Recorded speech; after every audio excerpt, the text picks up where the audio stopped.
La Seine-Saint-Denis est au cœur des Jeux Olympiques et Paralympiques de Paris 2024. Au-delà de l'événement sportif exceptionnel, c'est une occasion unique de créer un héritage durable au bénéfice des habitantes et habitants de la Seine-Saint-Denis.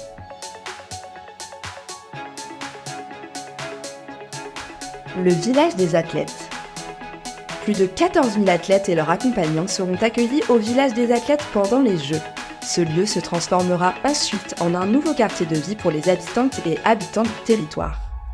Il comprendra 2500 logements familiaux et étudiants, des activités économiques et une offre de commerce dynamique.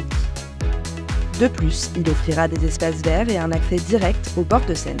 Le village sera également connecté à la gare Pleyel, l'une des plus grandes gares du réseau du Grand Paris Express, permettant une mobilité optimale. Le village des médias. Il accueillera 2800 techniciens dédiés à la diffusion des Jeux.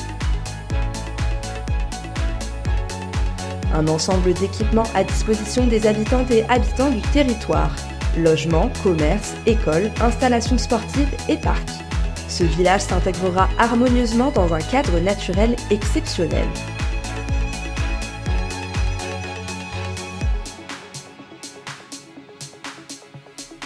Le Centre aquatique olympique. Il accueillera les épreuves aquatiques de natation artistique, de plongeon et les phases qualificatives de water-polo.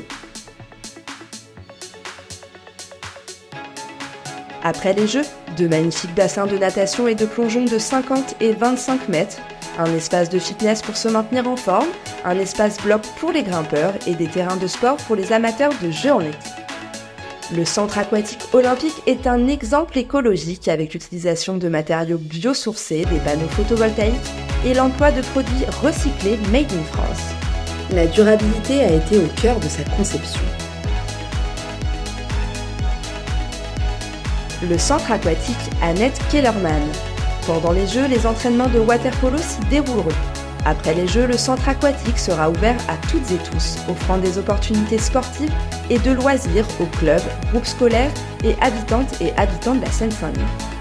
Il proposera 1600 m² de plans d'eau comprenant des bassins intérieurs et extérieurs. Des espaces et des salles de sport seront aussi disponibles, un équipement unique, respectueux de l'environnement, avec une empreinte carbone neutre et l'utilisation de matériaux durables et économes en énergie.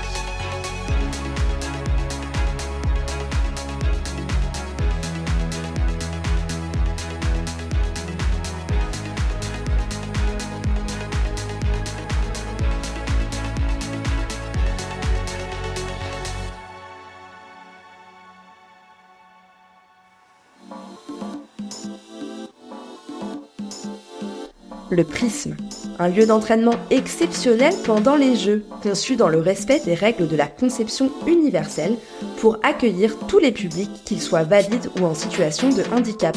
Après les Jeux, le Prisme se transformera en un équipement sportif polyvalent, offrant différents espaces adaptés à tous les besoins. Il abritera un pôle médical, mais aussi des ressources pour les collectivités et les professionnels souhaitant améliorer l'accessibilité de leurs équipements. Un lieu innovant pour promouvoir l'inclusion et l'accessibilité pour toutes et tous.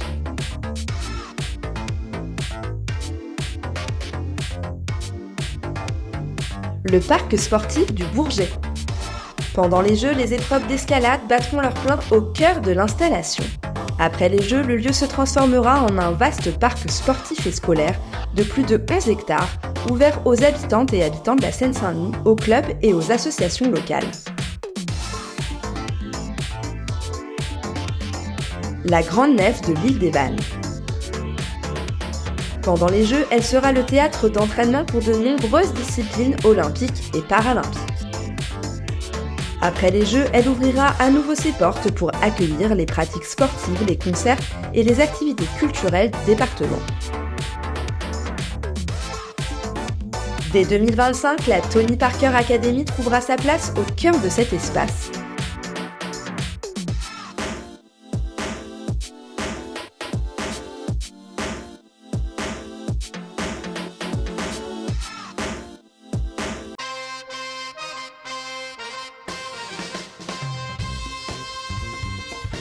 Le pont végétalisé entre Saint-Denis et l'île Saint-Denis. Durant les Jeux, ce pont servira de lien entre les deux parties du village des athlètes. Par la suite, il deviendra un maillon vital reliant l'île Saint-Denis au futur quartier Pleyel de Saint-Denis, créant ainsi une nouvelle connexion empreinte d'avenir pour les piétons, les cyclistes et les bus. La passerelle du centre aquatique olympique. La passerelle du CAO fera le lien entre le centre aquatique olympique et le Stade de France. Sur une surface de 2000 m², ce lieu sera le point de rencontre des visiteurs du monde entier et des habitants de la Seine-Saint-Denis. Avec une longueur de 300 mètres, le franchissement urbain Pleyel est un ouvrage majeur permettant de traverser l'un des faisceaux ferroviaires les plus circulés au monde. Il relie le quartier Pleyel à Saint-Denis, jusque-là enclavé directement au reste de la ville. La passerelle A1. D'ici 2024, les résidents du Bourget pourront facilement franchir la 1 et se rendre à pied ou en vélo au parc départemental Georges Valbonne. Cette passerelle améliorera considérablement l'accessibilité aux différentes gares de transport en commun. Une nouvelle ère de mobilité pour notre territoire.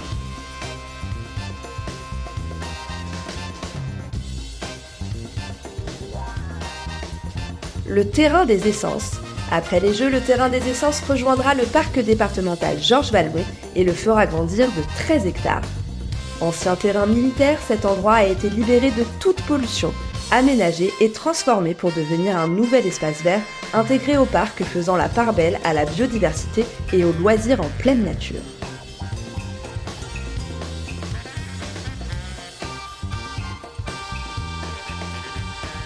L'aire des vents. Occupé sur 7 hectares de ces 27 hectares par le village des médias, ce grand espace va connaître une nouvelle vie en devenant un grand parc végétalisé avec des usages de loisirs et sportifs dédiés aux habitantes et habitants du territoire. Autre héritage important pour le territoire, deux bassins de rétention construits par le département. Ils jouent un rôle majeur en luttant contre les inondations et la pollution de la Seine et de la Marne. Ils contribuent pour les Jeux et chaque été ensuite à permettre la baignabilité dans les deux fleuves.